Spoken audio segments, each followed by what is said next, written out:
Hello guys, hello mga ka-Shopee sellers. I'm CJ Altanaga, your accountant for today. So I will be discussing naman yung 1701A for individuals who opted graduated income tax siya or GIT or pero ang deduction is OSD which is the 40%. So ito yung mga naka 3% na GIT or graduated income tax tapos 40% yung optional standard deduction nila.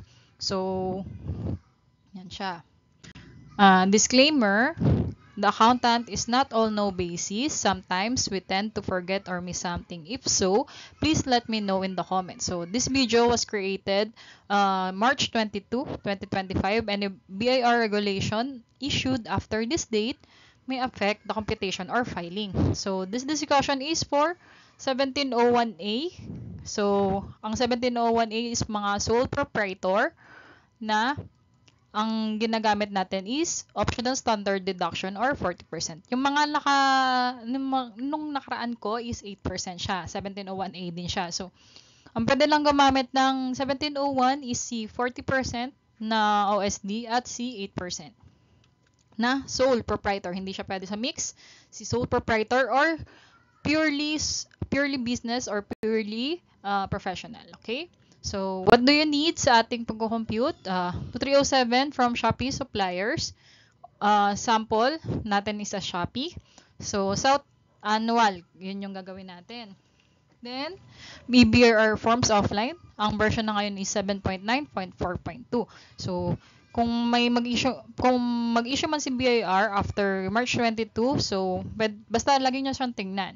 Okay? So, alpha list data entry and validation 7.4 na siya ngayon. Then, third quarter na 1701Q para malaman natin yung mga binayaran natin the previous quarters or yung mga nilagay natin. So, and the sales for the whole quarter. Whole year. Whole year tayo Kapag annual, ang ating 1701 is for annual yan. So, ibig sabihin ng annual is whole year. So, whole year 2024 ang kailangan nating gamitin. So, 2307 from supplier, sample natin si Shopee. Paano natin siya makukuha? So, from Shopee Seller Center to Finance to My Income. So, ito ang kailangan mong kunin sa kanya. Yung BIR form, 2307. So, example niyan is here. Ayan, 2307 nakalagay. So, pwede natin siyang gamitin sa ating tax. So, creditable tax withheld at source siya. So, ayan. Di ko alam kung nakapag-upload na si Shopee ng bago netong ATC, pero yung sa na-download ko is WI760 pa din. So, note lang natin na merong announcement si Shopee noong March 7 na maglalabas siya ng bagong BIR form 2307 for Q4. Wag daw natin, i-disregard natin yung January 4 to 20 na binigay sa atin kasi mag-upload siya ng bago BIR form 2307. Okay? So, ganyan. So, baka dun sa i-upload niya is magbabago na yung ATC natin. Okay? Then, applications to download. So, ang una natin is eBIR forms offline. Go to bir.gov.ph. Click e-services. Then, choose electronic bureau or eBIR forms.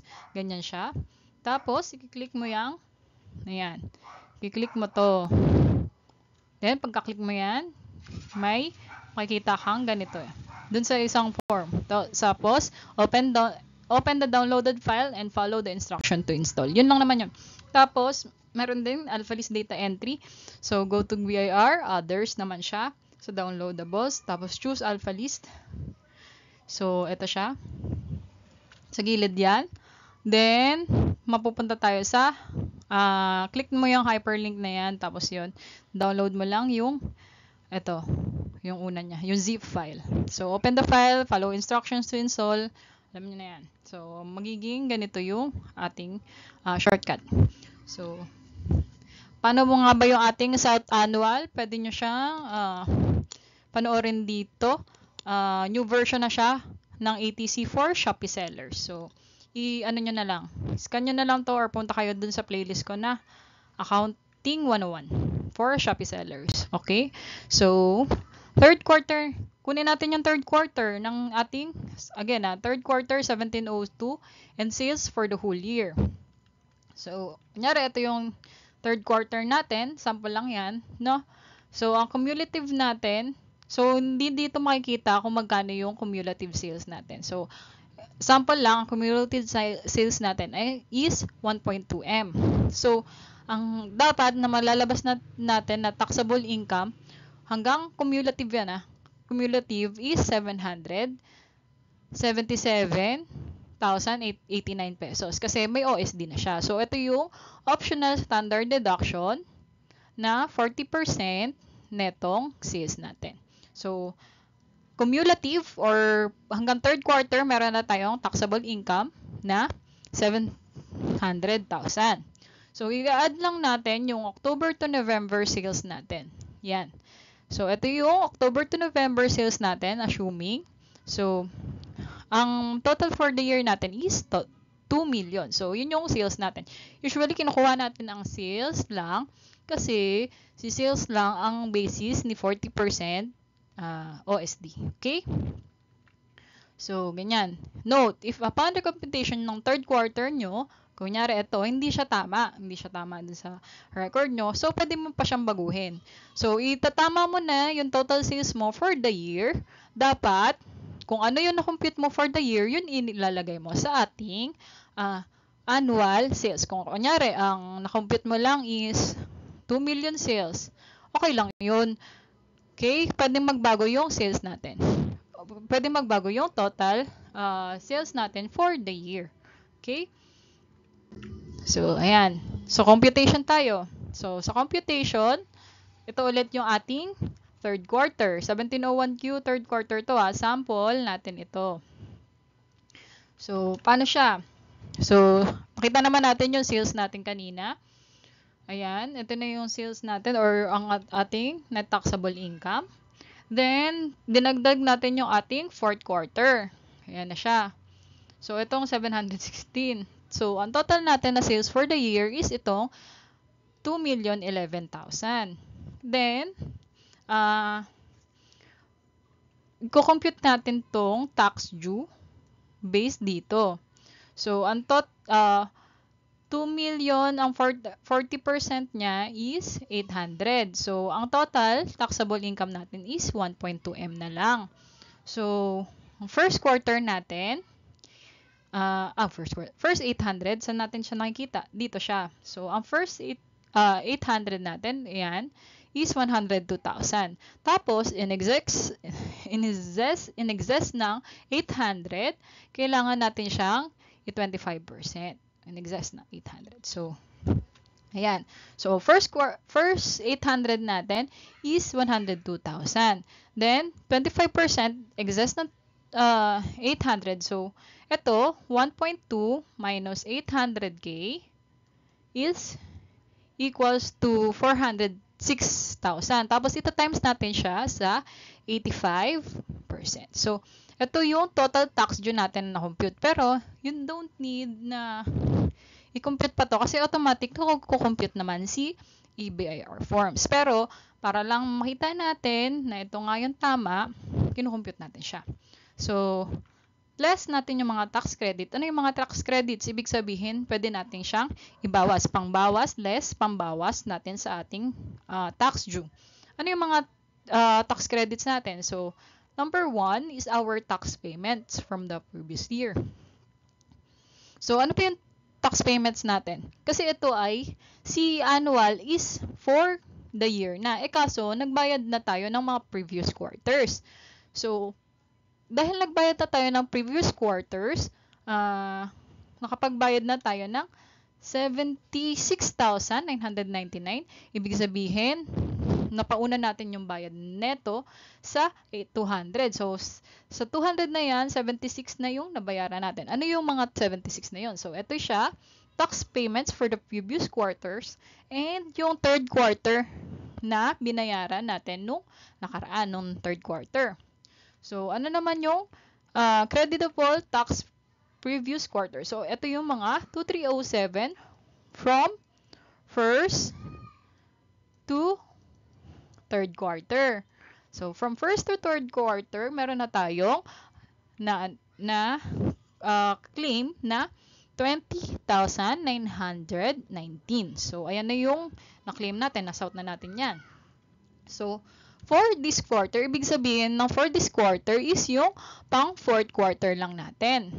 So, ano yung pang fourth quarter natin? So, yun yung binigay sa atin ni Shopee na 2307. So, sample lang, gawa na tayo sa south. So, ang lumabas sa kanya is 7,163.88. So, sample lang to, no? Basta, sample lang tong, ano natin, yan. Sample lang yan. Basta, kunyari, ito yung binigay sa atin ni Shopee.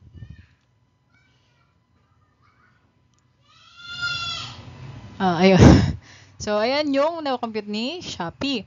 Then, ang total tax credits natin is 100. Yung tatlong, yan. So, 100,000 na yung ating nabayaran kay Shopee. So, magkano na lang yung babayaran natin? 99,146 na lang. So, ayun yung babayaran natin for ating 1701A. So, ayan. So, punta na tayo. Paano natin i-encode siya sa ating